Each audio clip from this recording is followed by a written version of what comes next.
Call this meeting to order. In accordance with the open meeting law, the Lake Hopatcong Commission has caused notice that this meeting will be published by having the date, time, and place thereof delivered or mailed or electronically mailed to the following daily records posted on the Lake Hopatcong Commission website. Please state the flag of the United States of America and to the republic for which it stands, one nation, under God, indivisible, with liberty and justice for all. Remain standing for a moment of silence.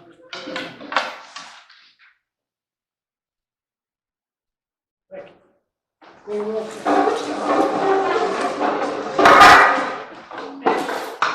Here. Here. Murphy. Here. Witowski. Cobbs. Yeah, here. Steinbaum. Here. Stevens. Here. Tessier. Here. Bocek. Senator. Gilfillan. Here. Hirschfeld. Here. Castellan. Here. Zawara. Here. Smith. Here. Member present this evening? The alternate from the county or something? Morris County? Yes. I was Why did you do that? going to do it under the commissioner. Okay.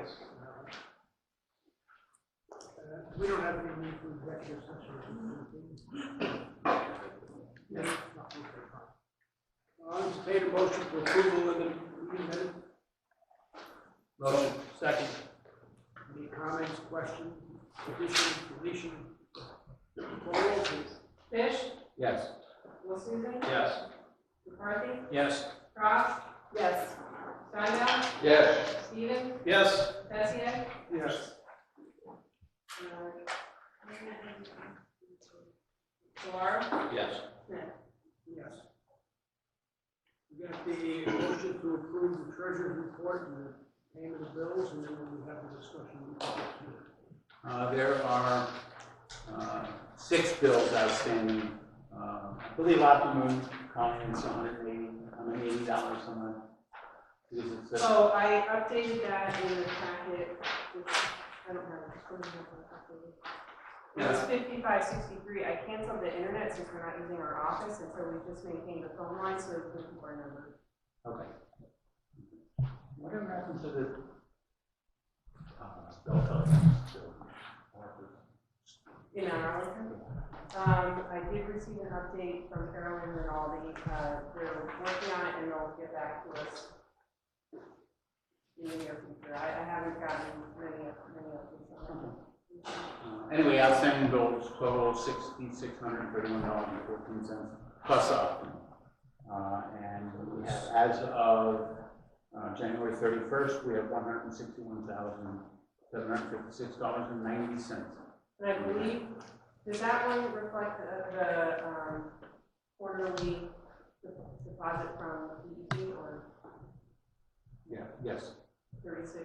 36. Yeah. So we did receive our quarterly funding from. Sounds like we're helping.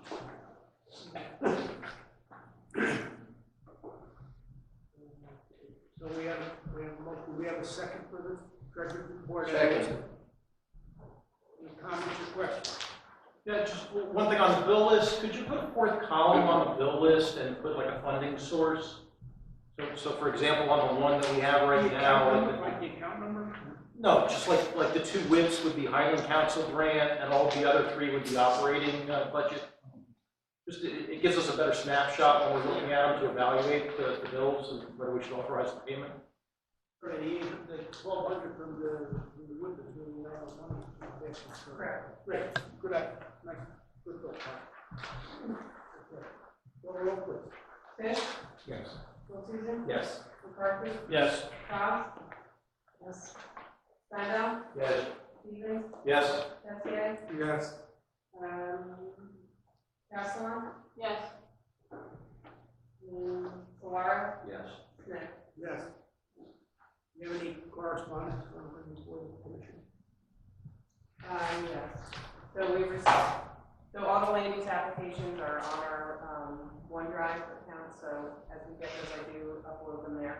And the second correspondence was from Ray Bukowski, the Assistant Commissioner of DEP. He sent a response to our letter requesting the CAC meeting, which was held in January. So I'm sure Melissa will update us on that meeting.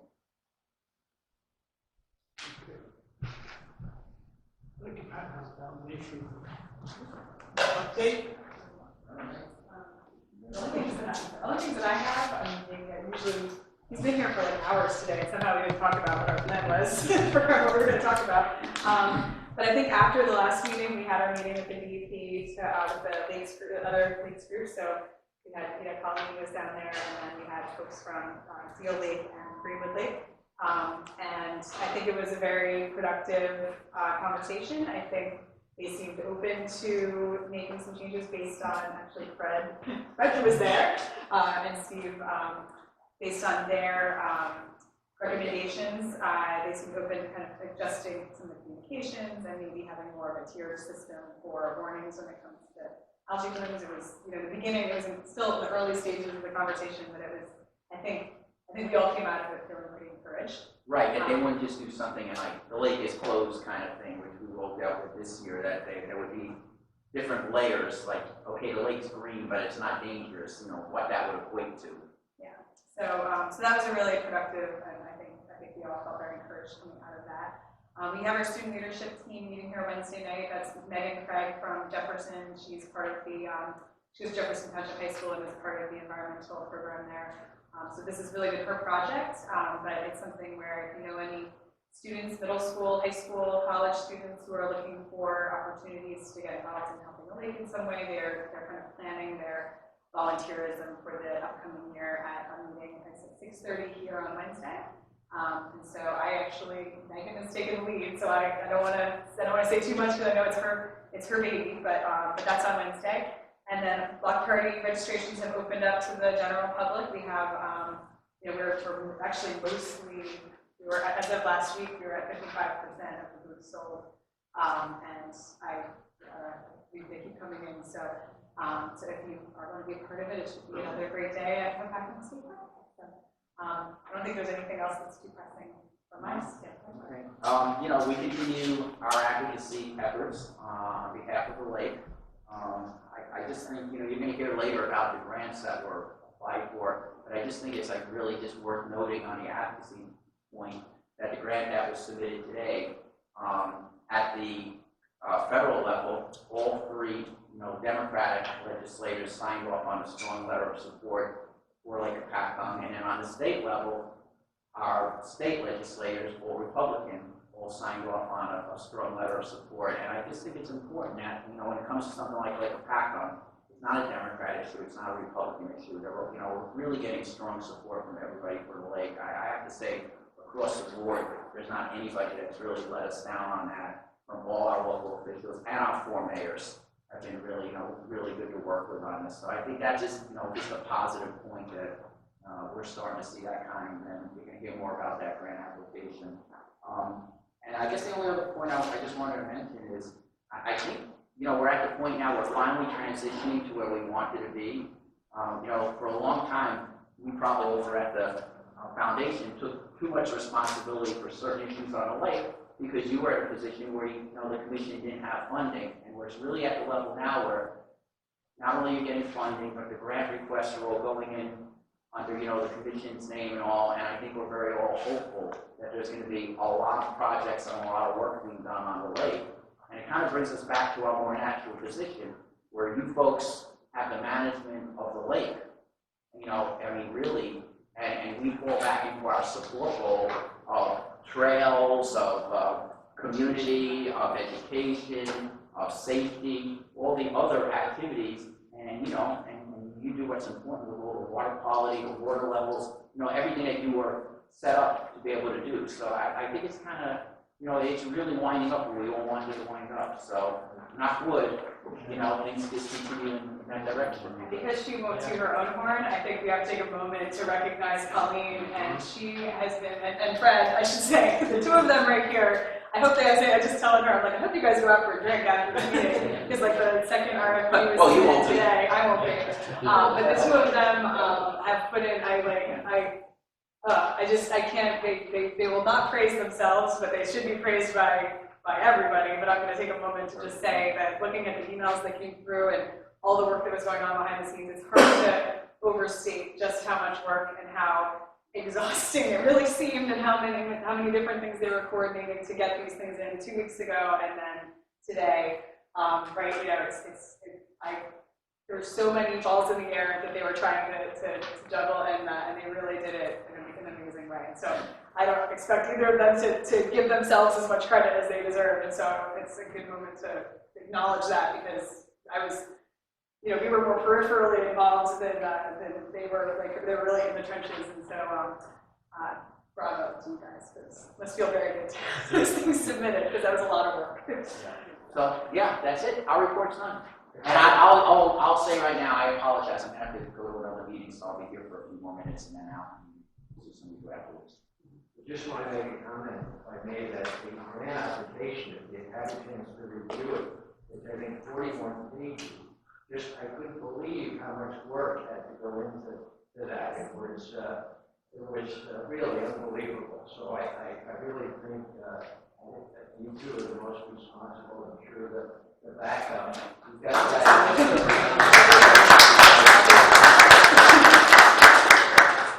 Well, I mean, and just like some of the details, like those 41 pages, it isn't just filled with fluff. Like every single line of that involves some level of making a decision, trying to work out coordination, and they really, I'm so impressed. And just keep in mind, 3 grants in within the last 2 months. 2 months, Yeah. and one more big one coming up. So that's, I think, that speaks volumes of what you're actually doing right now.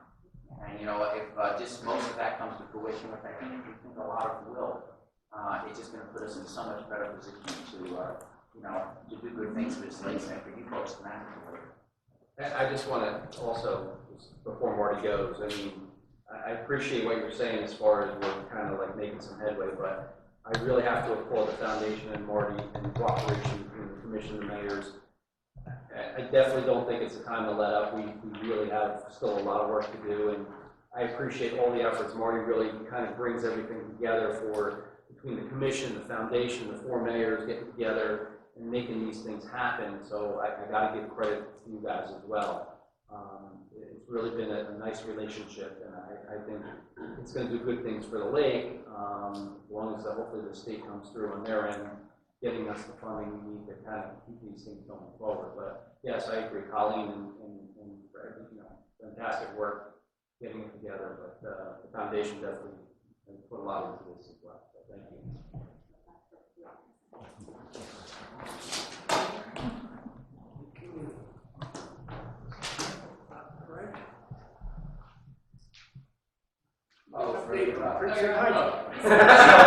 Baby picture.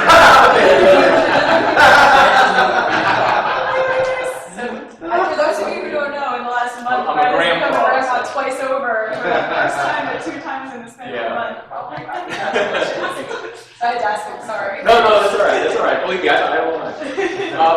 So yes, the grant application did go in for the 319 funding. So last month, actually in December, we put in the EPA grant. That went through the foundation.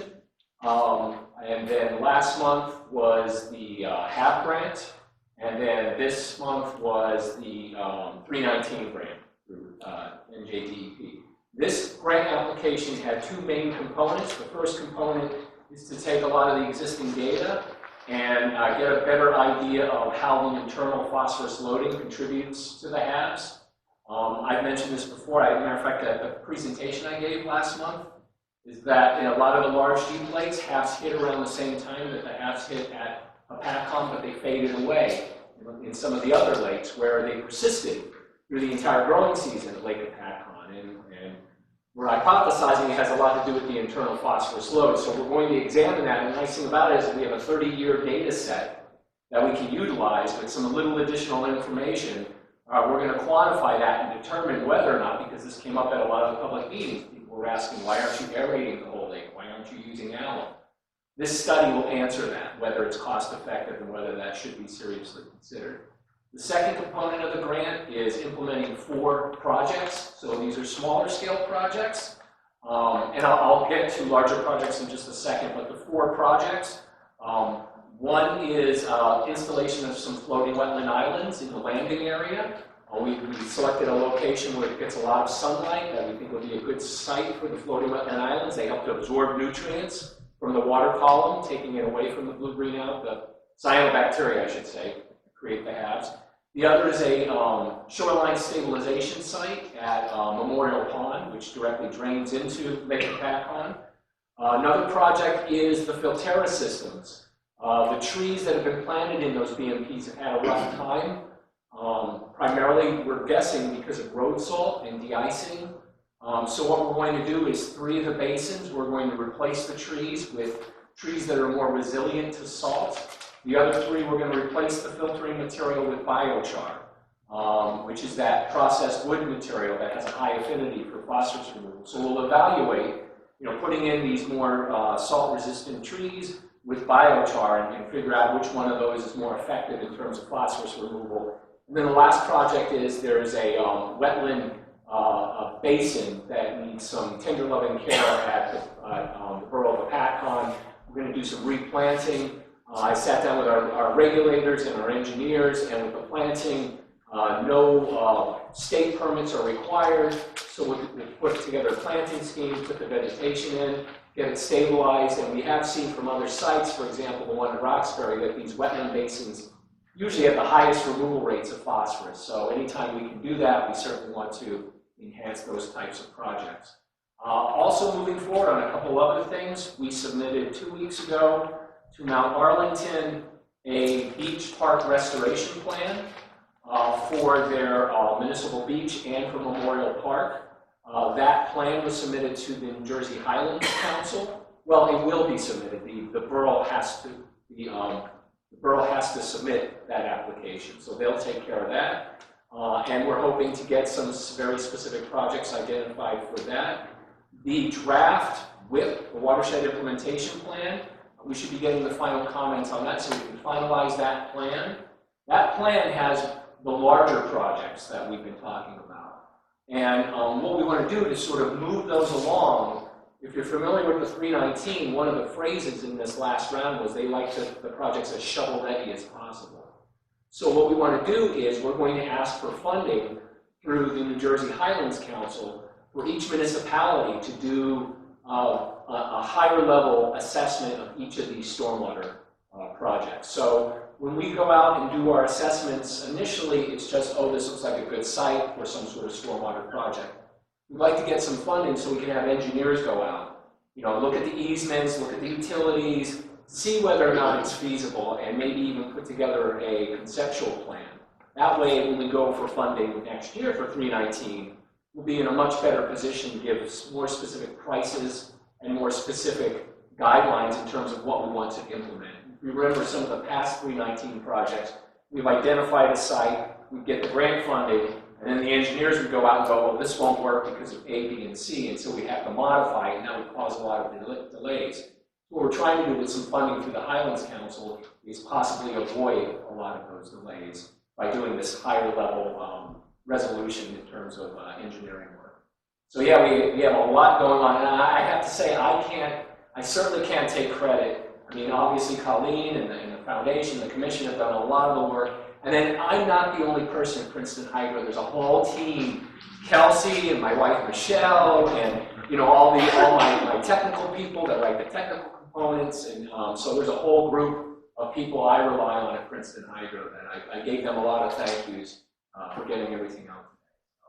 So that's what's going on right now. Okay, Chairman's report.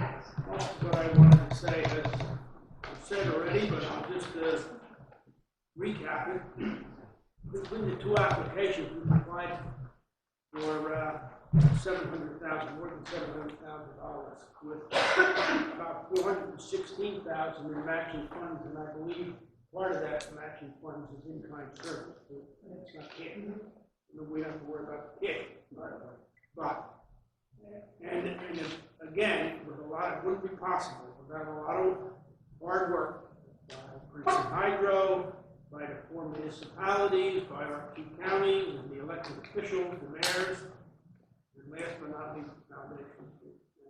And Colleen pulled that all together and coordinated all that's unbelievable.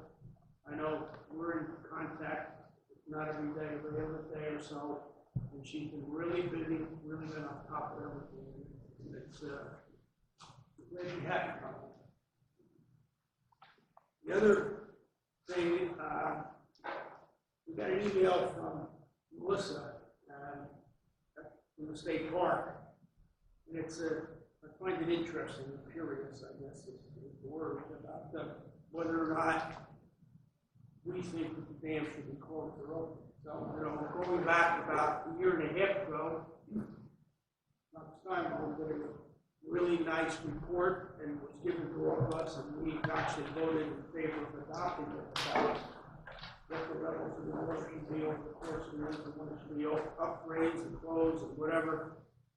And we were told that, thank you very much, but it's the DEP's decision to do that. Currently, the last week or so, got another email from Dr. Steinbaum and saying that because of warm weather and liquid ice and the lateness of the season, that maybe we ought to start to close up the dam, let the lake start to fill again. Shortly thereafter, the same day, actually, Melissa sent an email, I guess to me, or I don't know what to the whole commission,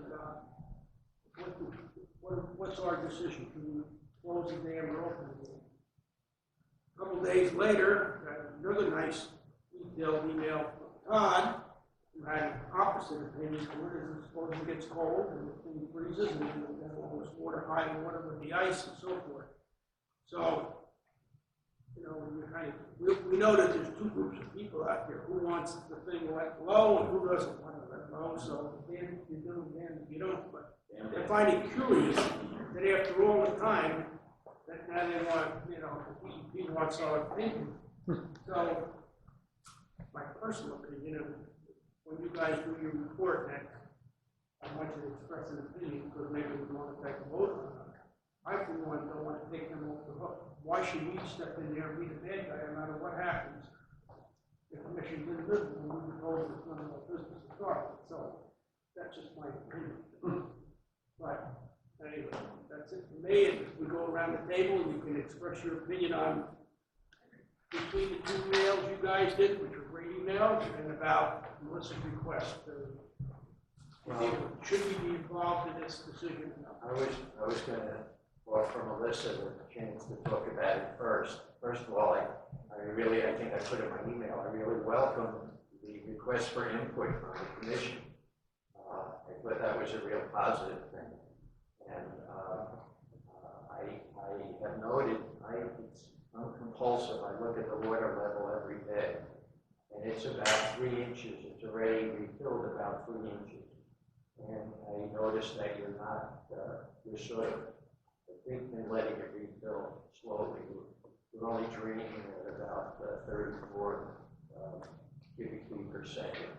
And so, I welcome that because many of you don't remember, but the big fights that we had here were over the lake level in those days when we didn't have enough rain. And the water level was very low, the boating seasons were shortened, and there was a big controversy. The last couple of years we've had, if anything, a little too much rain. But you never know what's going to happen from day to day. Again, I wanted to hear what you said, but I always felt that the yearly drawdowns were unnecessarily more than they should be. And as a matter of fact, the DEP agreed with me, and you reduced it by 4 inches 2 years ago. I had recommended that it be reduced, I think, by 8 inches. My personal feeling is that a reduction of 12 inches over the regular years is enough. And so I would like to see the refill continue and maybe be held at just 12 inches below until March 1st to get that's any risk at all. So that's what I would favor. Again, we voted to reduce the reduction, and not everybody in this commission is in favor of that. But it's clear, the only hard ice we had this winter was back about 5 weeks ago. And when I said hard ice, it really was only about 1.5 inches or 2 inches thick. I only saw one fisherman out, and it fell at the Lake out at the state park. I didn't venture on the ice at all, which is a first for me.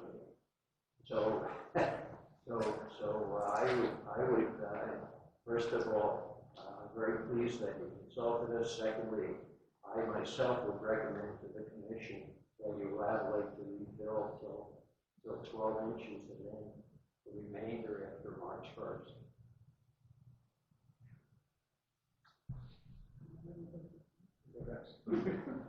Sounds like a compromise, no?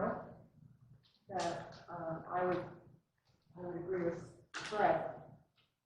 It's a good plan. Yeah, I worked for Hopatcong Company for many years, and I see Larry Morgan in the room, so he can attest to this. I can't tell you how many springs I was shin deep in water under the hoist up there at the boatyard, right? And that's because we had too much water in the spring. So now everybody wants to get it to come up quicker. The problem usually is we have high water mark in the spring, then we have a dry summer, and then it gets low at the end of July, at the end of August. So I kind of go both ways with it. It's obviously it's a DEP decision based on the rules right now, and that's the way it should be. Or I shouldn't say that's the way it should be, but that's the way it is.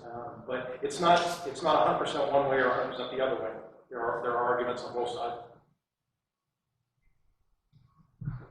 I'll let you guys comment and I'll say my comment. Okay, sure. What do you hear? So I would just say it's great that the state is asking for input from the commission. And even if we can't all come to an agreement, that's really an appropriate role for the commission to provide input. We don't own it and control it, and the commission does. DEP does, but I think that's a positive thing.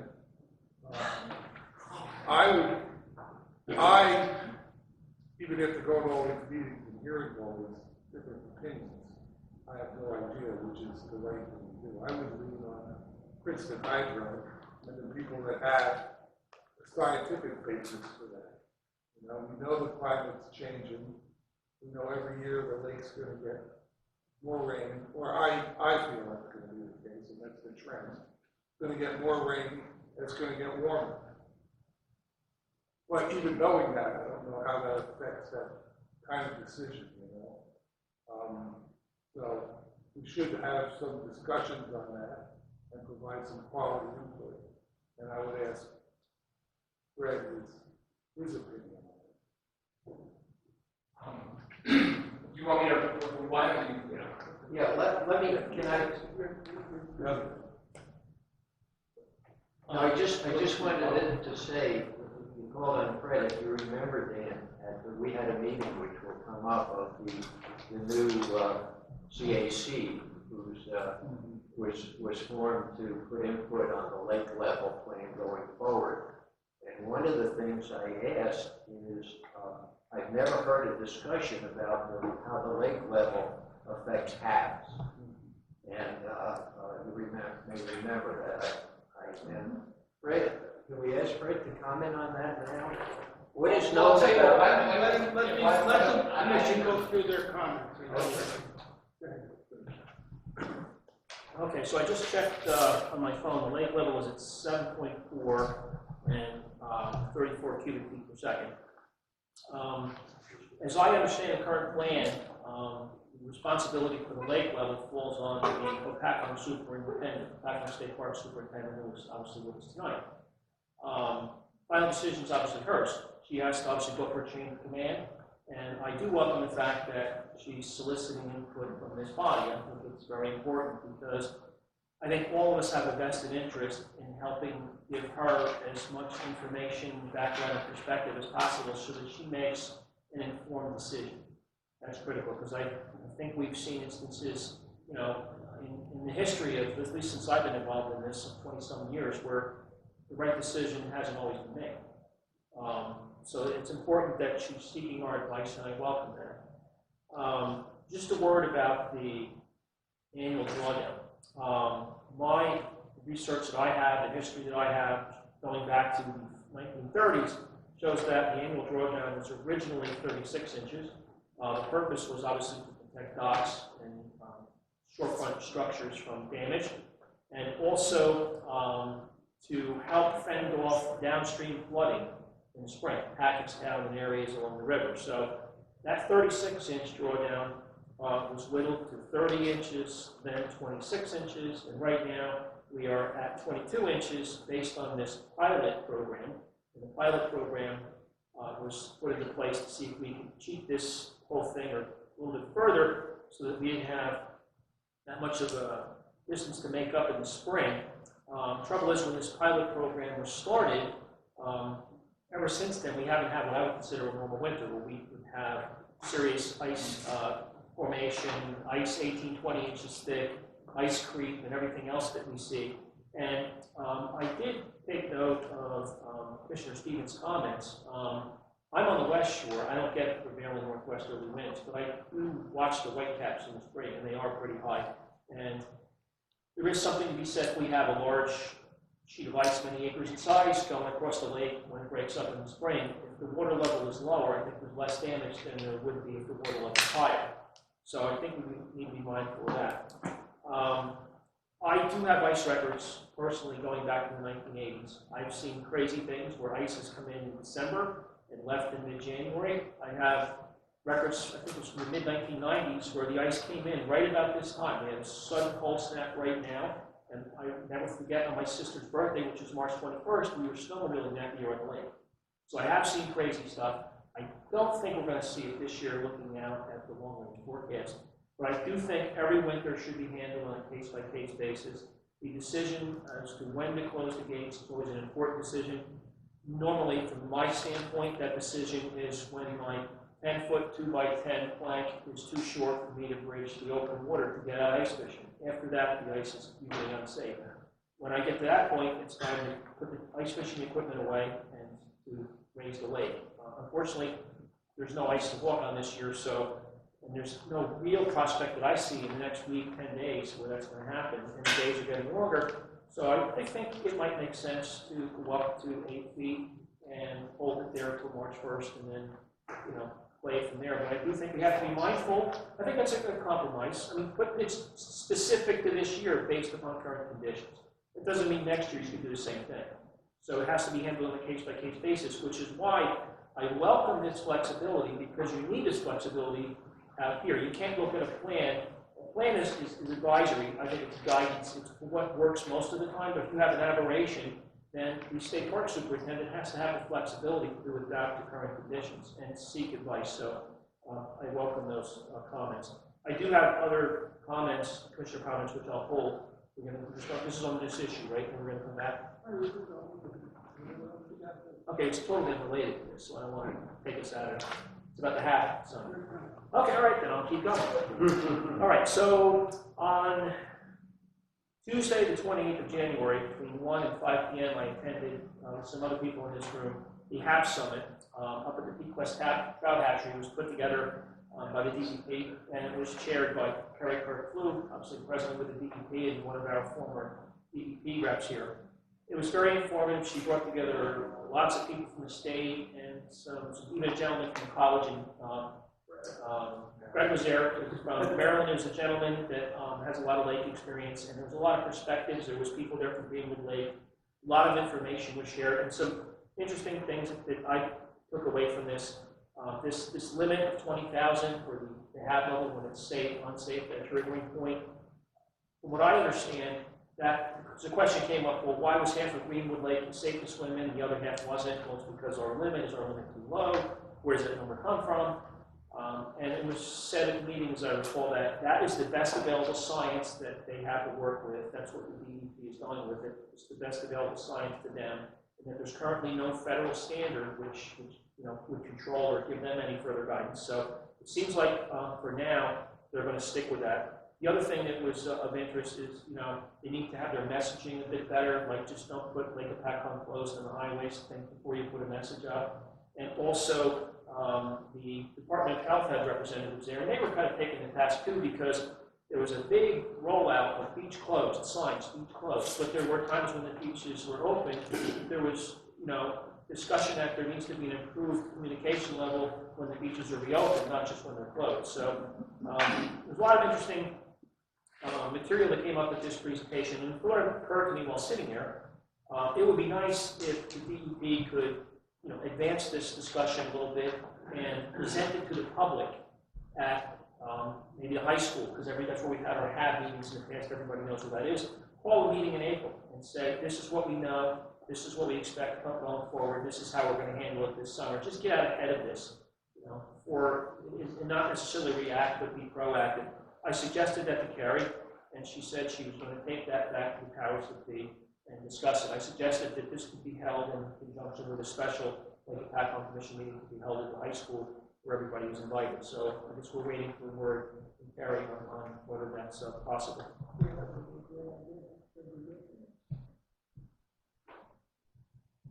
I can't follow that. I agree with Fred. I'm thrilled that the DEP came to us for our opinion. Different than it's been in the past. And I think we can gradually, my feeling, we can gradually raise the lake to 12 inches of water. I don't see any ice in the future. Doesn't seem that way. I do have a question for Fred. Given the kind of winter we've had, how does that affect the lake? Once everyone gives their reports on I'm done. My only comment is I agree with a lot of the commissioners here that it should be done on a case-by-case basis. It's not set in stone every year. We look at long-term weather conditions and the patterns. And I think the slow increase a little bit and then full-blown in March, I mean, from now till March 1st is around the corner. And I think, before you look at our next meeting, it's going to be in March, and we're going to be discussing this report coming out then. So I think a little bit is fine. When Fred mentioned that time when the lake didn't come up quick enough and we got our boats in late in the season, I think that was a couple of years ago, and that was a 5-year drawdown, and it wasn't opened up quick enough. But since then, I haven't seen us have to fill up as quick, have that problem again. But I like the idea that we're looking at it and we don't have a problem. I agree. Before I comment on the lake level, just real quick, at the Morris County reorganization meeting in January, I was officially appointed the Morris County rep, and Ryan Gilfillan is with us today, and he is going to be the alternate for Morris County. So if you haven't met him, you can meet him at the end of the meeting. So say hello. Wave. Welcome. Welcome. Thank you. Ryan will be the alternate. So I just wanted to make sure everybody knew that. I don't think anybody's done more work on lake level between Dan and Fred, so I value your opinion. Being a lifelong resident too, I agree that it's nice that the DEP's asking our opinion. I like Fred's plan, start bringing it up slowly, and I know I get long-range forecasts from the Weather Service that Jefferson Township subscribes to, and basically what everybody's saying is that I don't see a hard freeze coming forward through March. So I think it'll probably be in our best interest to start bringing it up a little bit. So that's all I got. Well, I guess you got your answer. Okay. You just have to be, we're going to listen to Fred. You just have to be, cautious, and so we're going to, play it by ear. So what I would ask is if the commission could respond as a whole to what you're. We'll pass it. Email on that would be great. And what I would respond to your comments is, the idea was our staff looking at our weather pattern consulted and felt, based on the plan doesn't have an exact date as to when we start refill, and being that there was no ice, we thought, why not try to get some good water level going before, if there's another freeze. I remember there's been winters where in April we I'm very You might have to open it. aware of the. You might have to open it. Yeah. So, you know, I do keep all of that in mind because property damage is a concern. It's always a concern. So we're trying to balance Mother Nature with what we have, which is hard because we can't predict what she's going to do. But that's where her mindset is, and we wanted to get your opinion. It's good because in the past, the thing was, no, we can do this on control of the dam. So it's good that you want to be comfortable, that's where we work together.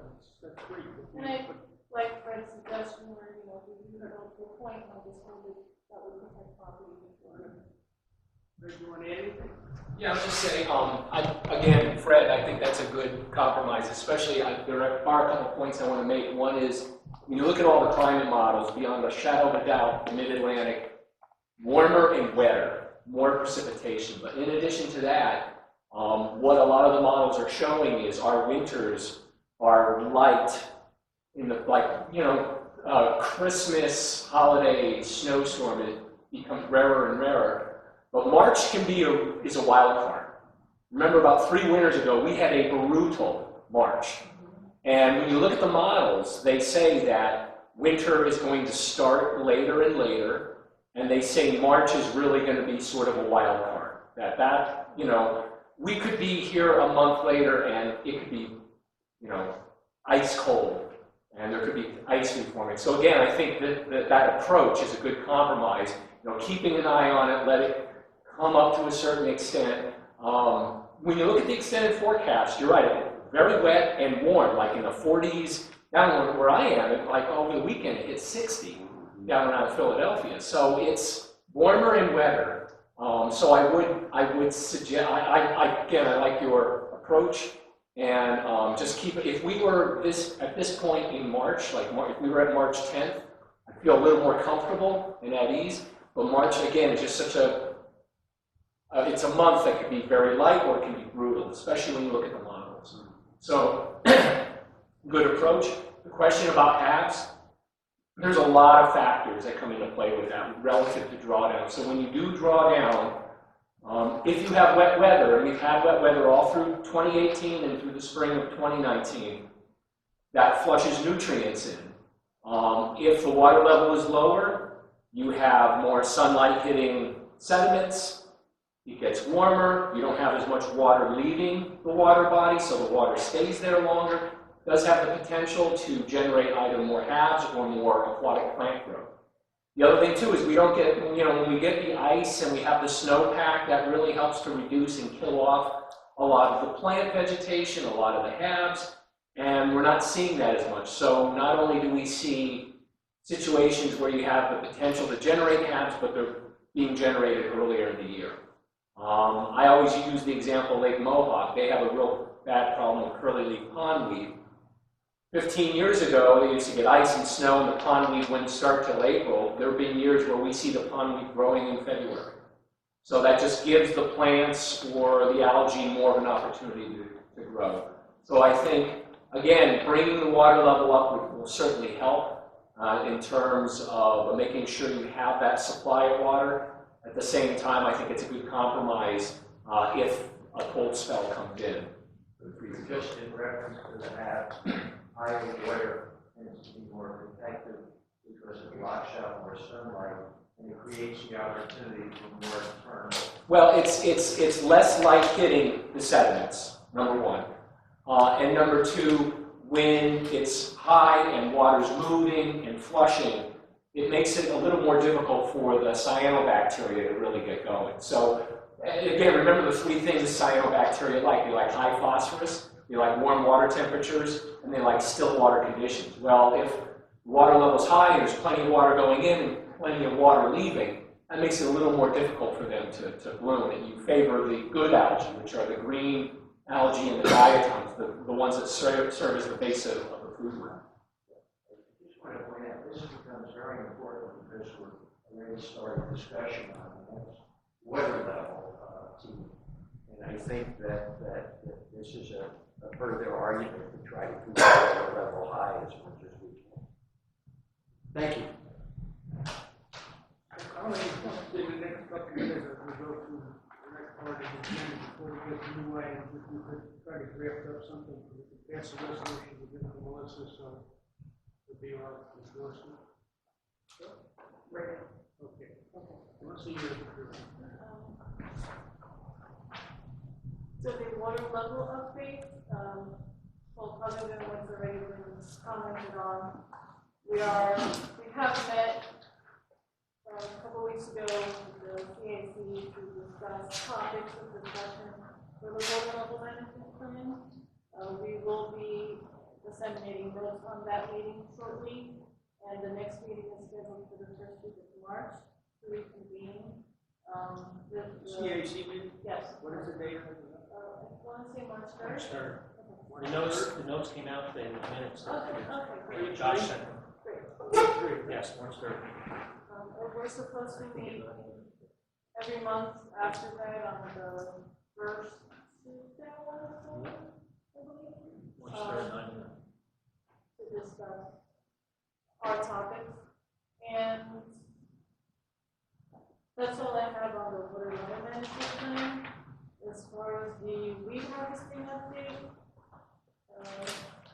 basically it's status quo. We're still working on equipment, working on trying to get vendors the paperwork updated. I would say, aside from the labor and the equipment, one of our biggest challenges is trying to get all these vendors to update their paperwork, and it's supposed to be done every 6 months, and a lot of them don't know what to do, or don't know how to do it, or don't do it. So it's very challenging, but we're getting there. And that's it, other than the fact that I sent out an email asking for feedback. There's not much else going on with the reharvesting program. I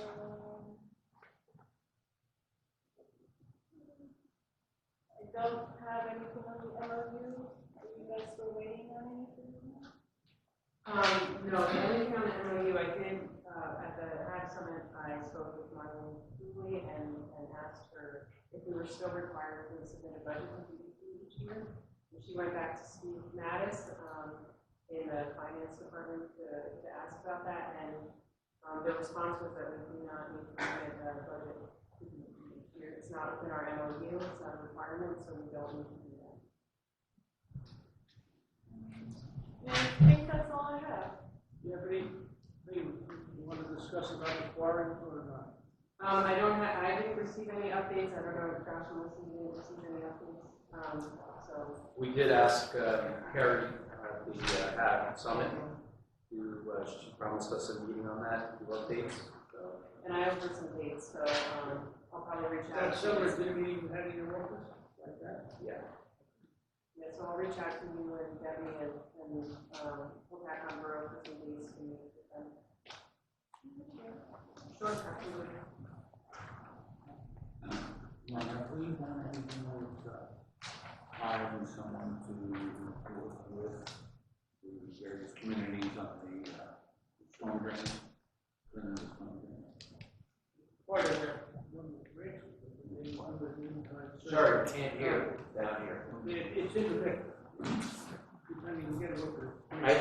I asked about hiring someone for the storm drains part-time, and that's in one of the proposals. That's part of the in-kind service that the four municipalities would want to contribute toward that grant. We pretty much went over the grant updates. If anybody has anything you want to add? Are we grants? No, I think that was well covered. Committee update, land use? Land use committee, we as you know, in our progress, we had asked for some planners, whether they would be interested in supporting the commission to go out with the land use in the basin. We at the last meeting had Ken Nelson as the lead person and Eric Snyder to help him. That we met with the committee met with Ken, and we discussed some items like what he would do, how we would get these land use applications and which ones he should work on. We decided Colleen's been pretty much doing that now, and she's got enough detail to know then it doesn't require any additional work. So she'd be selecting which applications, and I'm sure we could comment with her, which applications would be done. We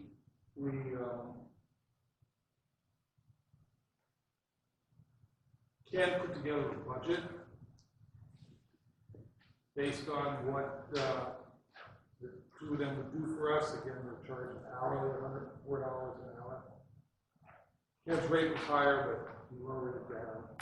And they both agreed to do, which is a real win for the commission, to do a lump sum for the evening meetings.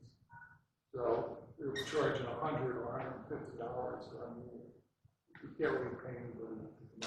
We go out for $50. But they'll bill extra time on research, and you've broken it down to 4 or 5. Did everyone get a copy of that budget? I think I shared it with the Lake Committee. I don't know if I got it out for the entire. Well, if you look at it, or whoever wants to take a look at it, it really breaks down what he's going to do. Some general planning, the meetings. He's thinking of 30 meetings. They're not going to have to go to every meeting, only the ones that require some comments from the commission. There's also in here reviewing applications and prepping reports. That's for the meetings. There's some communities got 25 hours for community outreach. And then what we were talking about with them is looking at all the ordinances, maybe working with Fred to update what would be a better regulatory package. And part of that research is which ordinances are actually currently being enforced, and what would be appropriate impervious coverage and appropriate dock size, and can you just limit fertilizers altogether, and those kinds of issues. And I'm sure that over the year, the commission can work with them. You did that before. I don't know who you were here, but you had come up with a package for all municipalities to adopt regulations and zoning years ago. And now the idea would be to take a fresh look at that. So at least you have the regulations, and I think with the only thing that's really significantly different is the land use committee and its planners talked about not just looking at what we've been looking at, developments right on the lake. We're looking at the whole drainage basin because it's all one ecosystem. It's that whole basin that's contributing to our nutrient loading. So they're going to try to take a handle of that. And we're looking for a good map of the basin. Some existing watershed maps. Yeah, other watershed. The entire watershed, yeah. With the road network and everything. Oh, we should layer that on with GIS. So, yeah, so, GIS. Yeah. And if you give that to me, our office has GIS. You can put on whatever layers or lot and block areas, and then PDF it for them, I'm not sure. yeah, I mean, we work for some of the past plans, we put land use and roadways and stuff like that, so that's easy to put that information together. And I think Ken and Eric, we both talked to them about being advocates for the lake and for the commission, but to be, politically aware they're not going to be always in a challenge shop. And both of them have worked 40 years like I have in land use in a region, so they're not going to go in and cause it. And if we have an issue, deal with it as an issue. Just an update on that. We, Jefferson combined our planning board of adjustment to one land use board. Oh, that's great. In January, so we combined both of them. So, and I serve on that, so I'll go through. Good, and that's a much better work for them, because we're not going to have to go to 2 meetings. Right. We had no planning board I have a question about docks and boathouses too, I guess, for Fred Loveman. How does, again, I'm always thinking about HAPs, because I think that's our or a big risk. How does the size of docks, or the amount of docks or boathouses affect the lake, the quality of the water, specifically in relationship to HAPs? Well, anytime you add impervious cover, you're allowing stormwater to get into the lake quicker. When it goes in quicker, it's transporting nutrients and other things. These docks are not impervious in that they may take up space, but they're not solid. You know, there's plenty of space. Yeah, but they're not. But on the other side of the coin, they're not like a filter strip or a vegetated buffer or a wetland. So even though they may not be parking lots, they're still allowing water to be transported over a surface and then into the water without removing the nutrients. But if they weren't there, I'm sorry to give you an No, argument, that's all right. but I'm trying to understand. Yeah. I know. If they weren't there, they're not, you know what I mean? It's the same things happening if it's open water. Maybe what you're trying to say is cutting off the flow and flushing, is that another way of saying it? If they're not there, but water's coming down, well, hopefully some vegetation to get in. No, you're there. You guys are on this, what Fred's saying is that there's a dock there. There's no dock there, the rain is just going to go into the lake. If there's a dock there, it's going to go on the dock and then into the lake, so it's the same rain as what Dr. Steinway said. Put on the shore. Well, that's not what he's talking about. So he's asking specifically about the shore. But you know, Well, the dock Jeff's made a good point. Those docks, great habitat for geese. Geese poop 28 times a day, up to 78. They're a huge source of phosphorus. The only bird that generates more phosphorus than a goose is cormorant. Cormorants are filthy. One of the professors from Rutgers at the meeting like you were at stated that 4 adult geese are the same equivalent to 1 septic system. Yeah, Steve Susan, that's his. So your argument in understanding how it was explained by Todd, your argument is only that it increases the chance of having geese. Is that But you know what? That's a big source of phosphorus. That's a big source of phosphorus for those geese. They're cows with feathers. All they're doing is they're constantly eating vegetation, so they're constantly pooping. No, I agree with you. I'm just trying to visualize in my mind if docks are attracting geese or they just go up on the shore anyway. I've seen a lot of docks with a lot of goose poop. So, But Freddie, what you said in content's correct, for the dock itself, but the dock has to be fixed to the shoreline. Yes. I mean, what happens there, that's part of it too. So if you had no dock, and you just had the lawn coming down, and you put in an additional, like, we're getting variances, put in a new dock, right? Put in a new dock, there's no natural shoreline there, there's gonna be some path to walk onto the dock, and then the dock itself. Once you get out there, the way it hits the dock or hits the lake, it's the same. I can't accept that. It's going to be material. It sounds to me like it's not a good argument.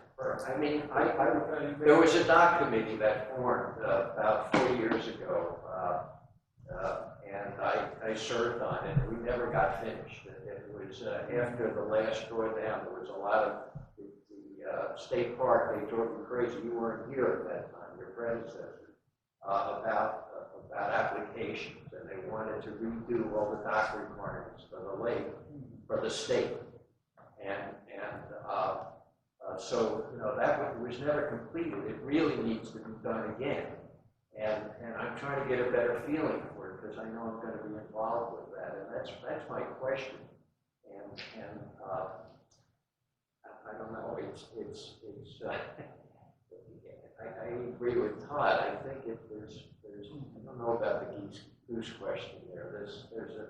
The geese really I think prefer lawns because then they can eat and poop at the same time.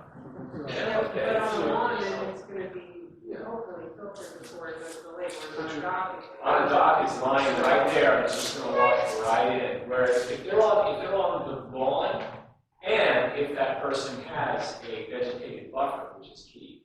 You know, if you have a vegetated buffer, that's going to help. How about a shotgun? We've discussed that in past meetings, but that came up during the regional planning board quite a bit, those discussions. Palanquin's better, doesn't make as much noise. The other only point with that is you, at one time you did encourage, I think, the municipalities have ordinances that limit that square footage of the dock. And they, I think they talk about for sunlight, because it blocks the light on that. So we want to block the light now, that's what's happening. We want to block the The light. light is what makes the stuff grow.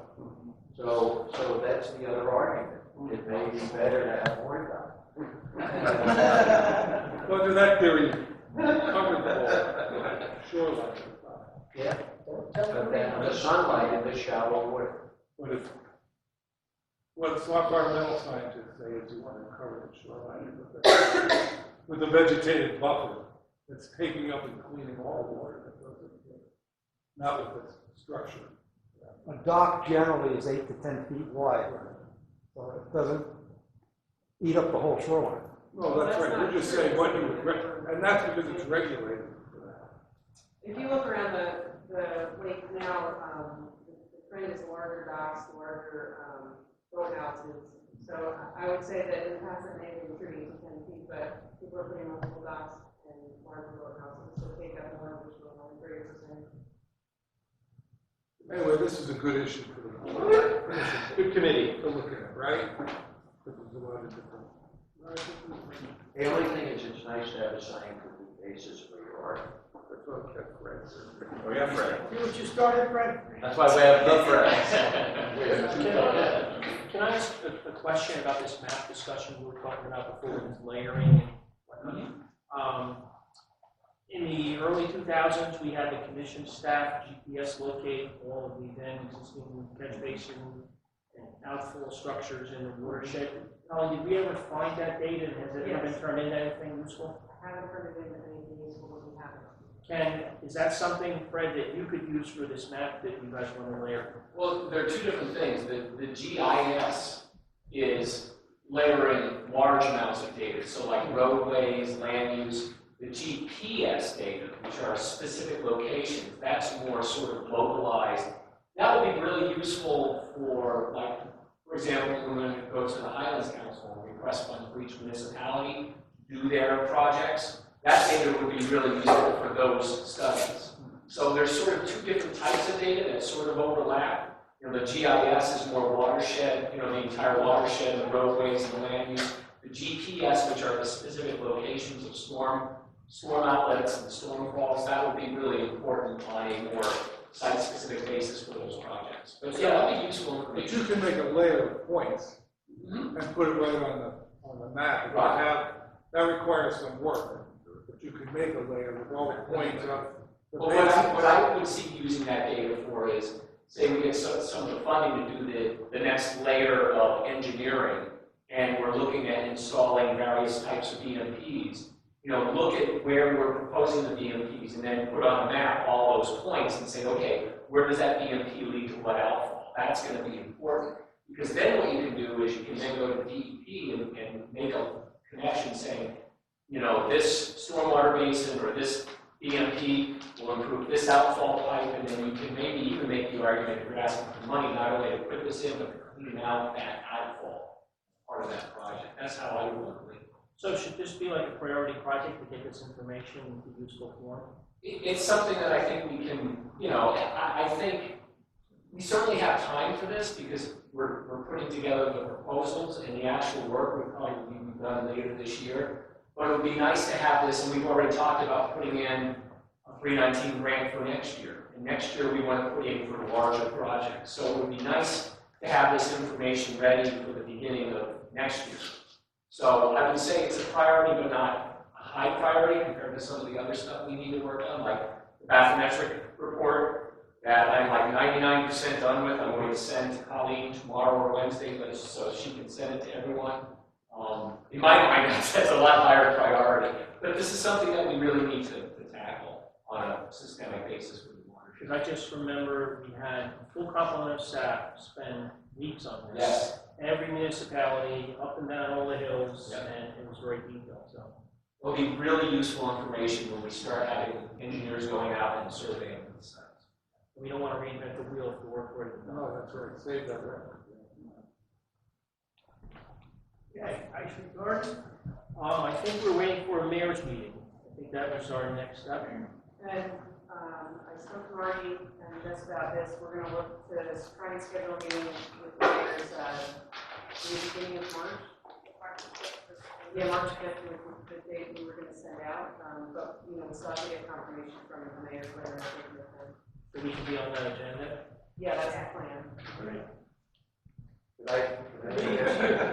So far, Mr. Chairman, can I make a comment about the ice reports? I think you may remember last year at this time, I talked about two lakes I visited in the Midwest where there was ice boat racing.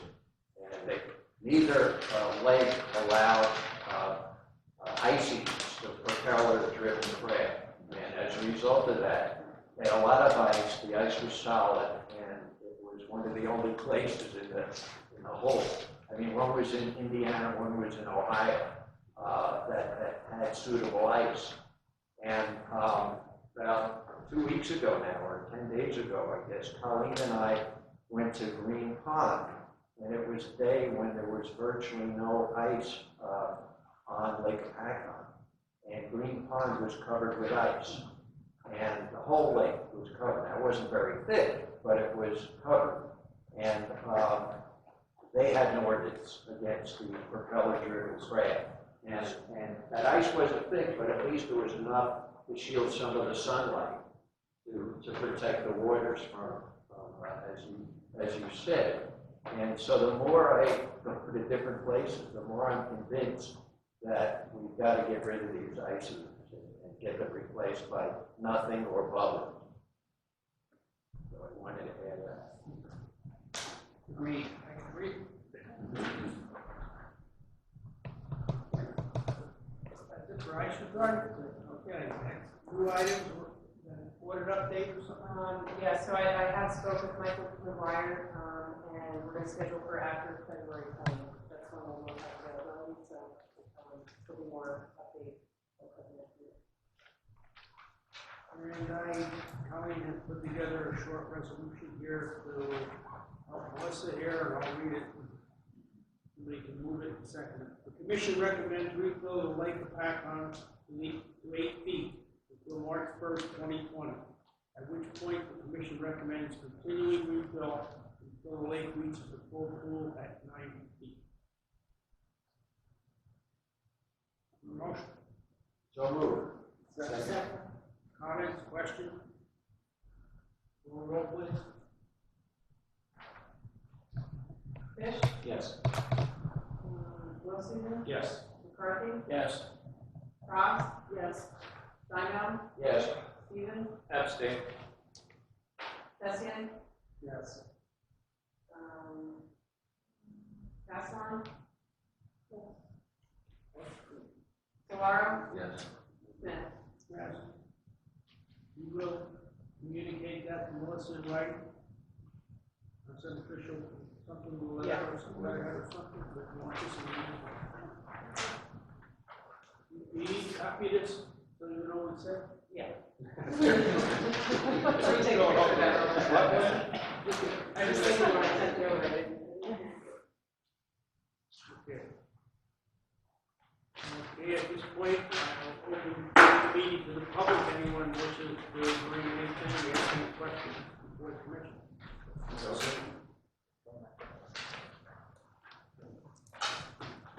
Okay, if I may, get for that is this 3D thing.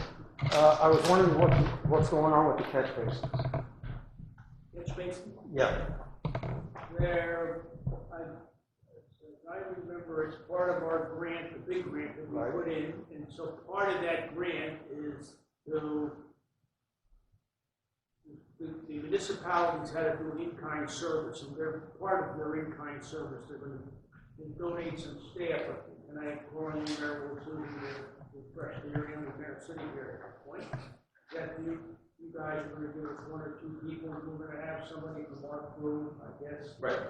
And we were gonna go around. In addition to our normal change any cleanouts. filters, the ones that had filters in them. Okay, there's a retention pond on King Road in Landing, and there's a lot of dead falls in it. I don't know if Is that the big one in Mayor Francis? if it has ever been Roxbury. cleaned. Roxbury. It's in Roxbury. Do we know? Marty, Is that your we have Sanford? Marty Kane's not here. Who's- Or is that your Singac? I'm sorry? Is that your Singac or? What's going on?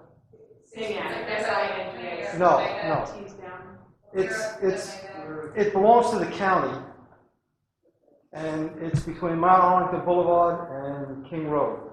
Yeah, that's the close to the Signac, right, Signac and Omega, and the one we talked about as potential. They're high on the list that we want to do something with those. I mean, they're the ones that during the summer, they were out and they saw weird bright green stuff growing, Yeah. and it was, I mean, it looks nasty, and then when we were out, when they were recently out, with no vegetation, we saw a lot of exposed, eroded soils.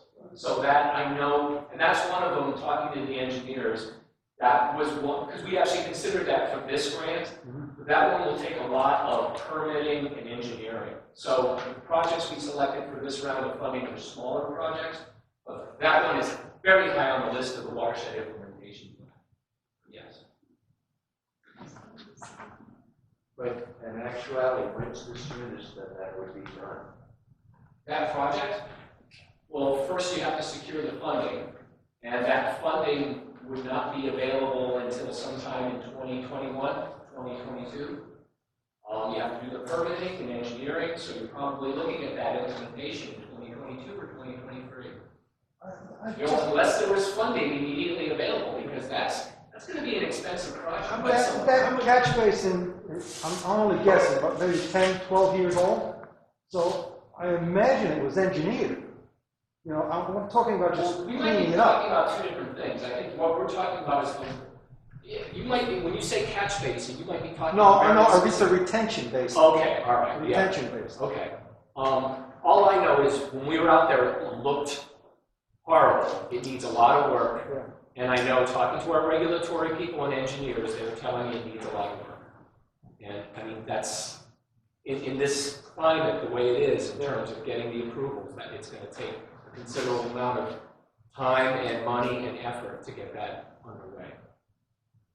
It's relatively new, there should be some new design for it. That was my point. Maybe it's a restoration. But see, this is one of them that actually Amy, project engineer on this, she said when we do this level 2 conceptual, she recommended for that, I'm pretty sure we're talking about the same site, she recommended that when we asked for funding, that we put a little more funding toward that one to do the historical background check, because that's exactly what she was saying, is we should find out what the history of this basin is, you know, and if we have a good understanding of what the history is, a lot of times the permitting becomes a lot easier, because I may have an engineer's drawing.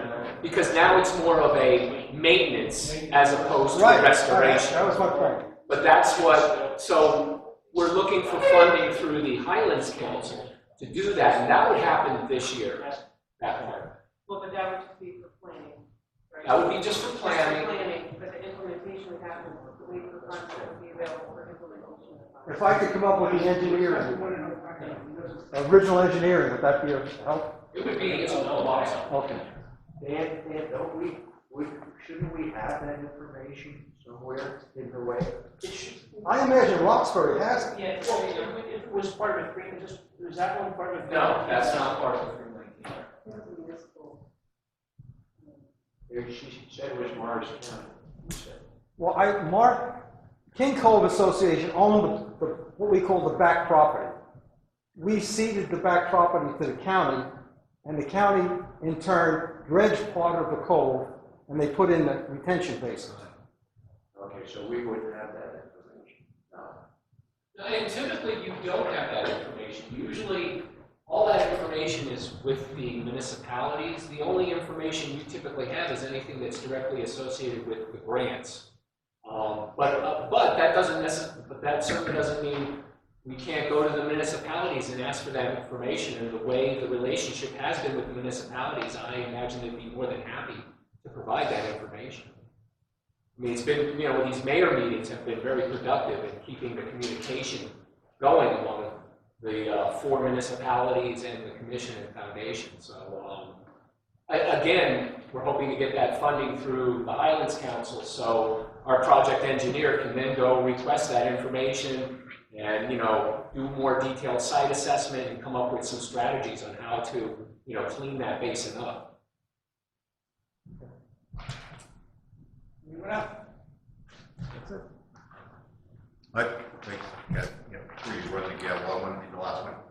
Quick question.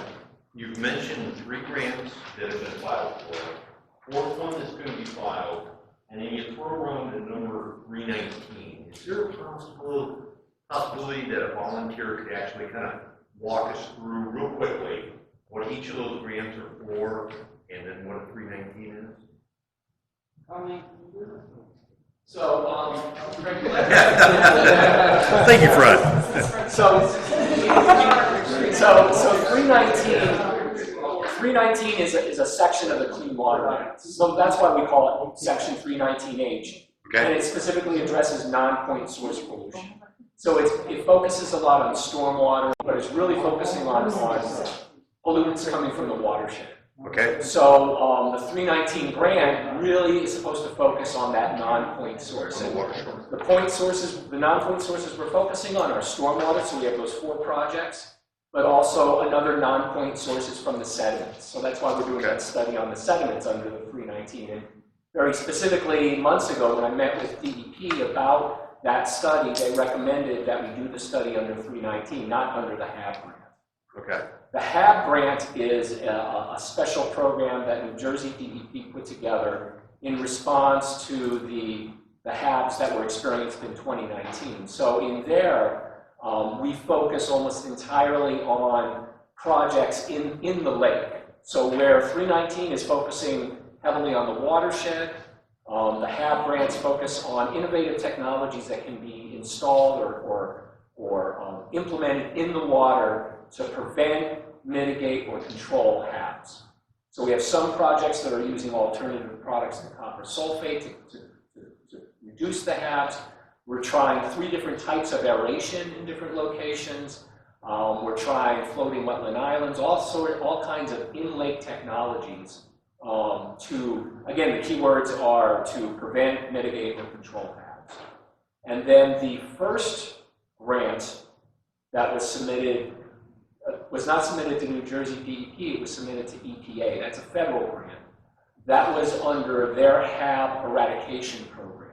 Okay. And that's under the STAR program. It's very competitive over the entire country, but there also we focused on green technologies to control HABs. So I think there are 4 big projects in the EPA grant. One of them is a watershed project at a local school. The Edith Becker School, so like a rain garden. And then the other projects there's like a large floating wetland island that actually circulates the water, so there's very green technologies associated with that one. Also, I do want to mention that in the HAB grant that we submitted, there's a program for rain gardens that Rutgers oversees, right. which is very, very effective. We've seen that occur at other watersheds. So we're trying to promote that here. And then as part of the EPA grant, there is a portion where the New Jersey Institute of Technology will be providing a grad student and several undergrads who will help us do the stormwater sampling. So it helped reduce the cost because then we, the consultant, don't have to go out and collect. We'll train students how to do it. So there'll be one graduate student and his or her dissertation will be on Lake Hopatcong and the evaluation of all these types of technologies, and then maybe 2 or 3 undergrads. So that helped stretch the dollars. So we could implement more projects in the area by doing that. So that first HAB eradication is a federal grant, right. The EPA. The other 2 are state through New Jersey DEP. Fantastic, great. When will we hear back about the status of the grants and when? We're supposed to hear about EPA's in June. I think they said sometime in June. HABs, it's supposed to be by the end of this month, Okay. 28th, and then 319. November 2020. Yeah. But they're hoping to do it sooner. Yeah. And then the NIPWIC grant will be That's, so yeah, that one we're just starting to talk about. Now, I don't have a lot of experience with that, but there's someone in our Ringo's New Jersey office, Christy, I'm going to bring her involved because she has a lot of experience with that grant program. So she'll be working, with the foundation and commission. And the Crescent Cove project is in the HAB state grant request, right? So in the HAB grant, the Crescent Cove project that we have included are for the ultrasonic units, and yes, that's part of the HAB grant. Fantastic. Thank you. Thank you. In addition to our grant, Hopatcong also. And that's why I wanted to. Separate. Yeah, so the ultrasonic project that we proposed is different than the Borough of Hopatcong did submit an application for a aeration bacterial project. Do they go hand in hand or do they compete with each other? I don't know. That's because they're both pretty innovative technologies. I don't know. Okay. I don't know. I'm assuming because the one operates there. So the ultrasonic puts out these ultrasonic pulses that make the gas vacuoles of the blue-green algae, and the gas vacuoles is what makes that surface scum. So the ultrasonic unit makes the gas vacuoles collapse, and then they sink to the bottom and die.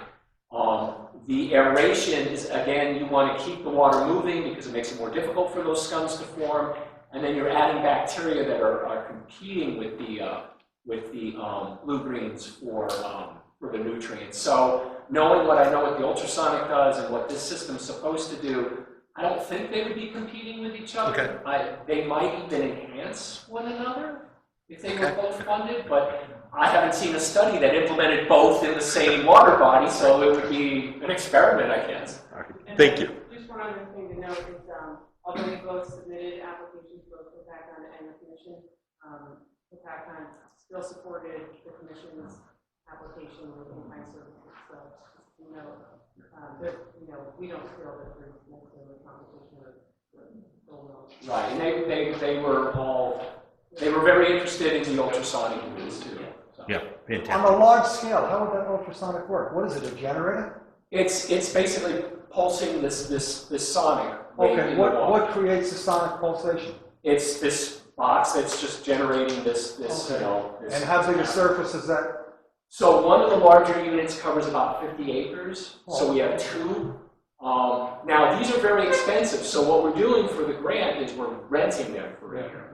But with the option to buy and the nice thing about that is we're going to do a full-blown study. Yeah. If we feel it doesn't work, then, the commission, the foundation, no one owns it. It goes back. But if we like the results, then we could go to DEP or a funding agency and say, hey, we have a year of data. We know this works. We've already rented, and part of that rental can go toward the purchase of the units. And there's solar too, which is nice, because then you don't have to, some of the So it's like some kind of a floating. It's buoyed and it's tethered down. Yeah, a lot of the large drinking water systems, we use them in front of their intakes, to try to. And when this is like 2-3 years down the road? Oh no, this one is the one that we submitted. So that's under the HAB grant. We're supposed to know about that by the end of this month. And DEP is trying to get those because they don't want another 2019 of HABs. So they're trying to get the HAB funding available to everyone as quickly as possible. So all of that work's supposed to happen this year. Yeah, just a side note. I can understand people not swimming, but you can't imagine how many fishermen got turned off and left the lake. Yeah. Because of that. And that was the big conversation at the summit was, it's not necessarily the science, it's the communication and the message. Exactly. That was a lot of discussion at the summit. And they were very cognizant of that. And they said that they're going to spend quite a bit of time retooling that. Does anybody know how that vote went in Hopatcong about soaring by Crescent Cove? That's one of the things they're applying for. But he put it up to a public referendum. Yeah, so- It passed 15-9. It passed 15-9? Yeah. I'm not an official person, so, Yes, that was just a text. It was due back this weekend, so if she heard 15-9, that's what I heard. Okay. So I'm not speaking about on behalf of the borough, go back on my own. Clearly, that's Because that's a big source of pollution. Yes, That's yeah. the worst cold in the lake. Great. thank you. Good. Thank you. Again. Yeah. We have some resolution with this. Nigel proposal. Fred submitted, oh yeah. Are you closing the public portion? Somebody else. Don't want to get yelled at. So, Good job. Made that mistake one other time. That's actually my favorite part of these meetings. The Board of Ed meetings where I work. Closing public session. Fred submitted, well, Princeton Hydro submitted 3 proposals for the services in 2020 for this summer. So first is cyanotoxin monitoring. I believe that went down slightly because they'll be only monitoring for the same. For the microsystems. Last year we did all 3, but New Jersey DEP is really focusing on microsystems, and that's the most common cyanotoxin. So we dropped the other 2, and we're going to focus on cyanotoxins because we're still doing the cell counts as well. The second is water quality monitoring, which actually went up slightly to include additional phosphorus analysis and water quality parameters. And then the third proposal is for general consulting, which includes Fred's time at our meetings and other, times where we're asking for general consulting by Princeton Hydro. So, 2 proposals were in the packet. Sorry?